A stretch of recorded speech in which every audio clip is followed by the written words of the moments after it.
is Ravanya. Crotchet వర్క్కి ముందుగా కావాల్సింది ఏంటో తెలుసుకుందాం ఈరోజు. క్రాచెట్ వర్క్కి ముందుగా కావాల్సింది ఊల్ కావాలి, యార్న్ కావాలి, యార్న్ అన్నా ఊల్ అన్నా క్రాచెట్ అన్నా ఒకటే, అన్నీ ఒకటే. యార్న్ కావాలి, యార్న్ ఒకటి, అండ్ నెక్స్ట్ నీడిల్స్ కావాలి. ఇవి రెండు కంపల్సరీగా కావాలి. ఫస్ట్ నేర్చుకోవడానికి మనకి ఇంత పెద్ద యార్న్ అవసరం లేదు, చిన్న చిన్నవి గోల్స్ కూడా దొరుకుతాయి. చిన్న గోల్స్ 10 రూపీస్ గోల్స్ దొరుకుతాయి. ఇవి 10 రూపీస్ అండి. చిన్న గోల్స్ దొరుకుతాయి. మనం ప్రాక్టీస్ చేయడానికి నేర్చుకోవడానికి ఈ గోల్స్ సరిపోతాయి మనకి. అండ్ చిన్న నీడిల్స్ దొరుకుతాయి ప్రాక్టీస్ చేయడానికి. అల్యూమినియం నీడిల్స్ దొరుకుతాయి అండ్ స్టీల్ వాటిలో దొరుకుతుంది. ఇలాగా నీడిల్స్ దొరుకుతాయి. ఫస్ట్ మనం ప్రాక్టీస్ చేసి నేర్చుకోవడానికి లెర్నింగ్కి ఇవి సరిపోతాయి మనకి. మనం డిఫరెంట్ యార్న్ మార్చినప్పుడు డిఫరెంట్ నీడిల్స్ అనేది అవసరం అవుతాయి మనకి. ఒక్కొక్క యార్న్కి, ఒక్కొక్క యార్న్ సైజుకి ఒక్కొక్క నీడిల్ అనేది వాడతాము.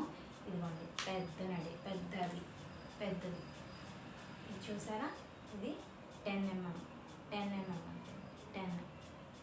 చిన్న చూపిస్తానా, సన్న నీళ్ళు. ఇదిగోండి 2 ఇది పెద్దది, ఇది 2, ఇది 2. ఇవి సన్న థ్రెడ్కి థ్రెడ్ సైజుని బట్టి మనము ఆ నీడిల్ అనేది యూజ్ చేస్తాము. ఇవ్వండి నీడిల్స్, ఈ 3 అండి. ఈ 3 నీడిల్స్తో స్టార్టింగ్ బిగినింగ్లో ఈ 3D నీడిల్స్తో నేను నేర్చుకున్నాను. ఇక్కడ నెంబర్ ఉంటుంది. తర్వాత ఇవి తీసుకున్నాను. ఇక్కడ నెంబరింగ్ ఇలా వస్తుంది. సన్న నీడిల్ ఎలా ఉందో చూడండి, సన్నగా ఇలా నెంబర్ వస్తుంది.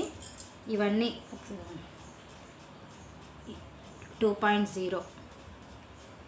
ఇది 4 అండి. 4 నీడిల్ వంకపోయింది నుంచి వాడుతున్నాను. ఇలా వంకపోయింది చూడండి.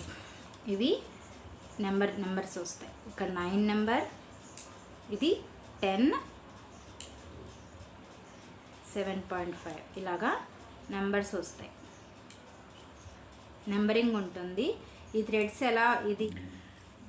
ఈ నీడిల్స్ ఎలా యూజ్ చేయాలంటే థ్రెడ్ని బట్టి ఒక్కొక్క థ్రెడ్ సైజుని బట్టి నీడిల్ యూజ్ చేస్తామండి.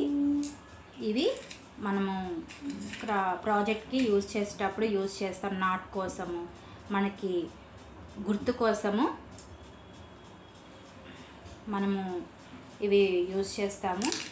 ఇవి కూడా పిన్స్, ప్లాస్టిక్ పిన్స్ ఇవి యూజ్ చేస్తాము. ఒక సీజర్ కావాలి కంపల్సరీగా. ఇవి మనకు కావాల్సినవి. మాట్లాడడం సరిగ్గా రాదండి, తప్పుగా అనుకోవద్దు. క్రాచెట్ వర్క్ నేర్చుకోవడానికి కంపల్సరీగా ఒక నీడిల్ అనేది కావాలండి. ఇదండి వీడియో ఈరోజు. Thank you for watching.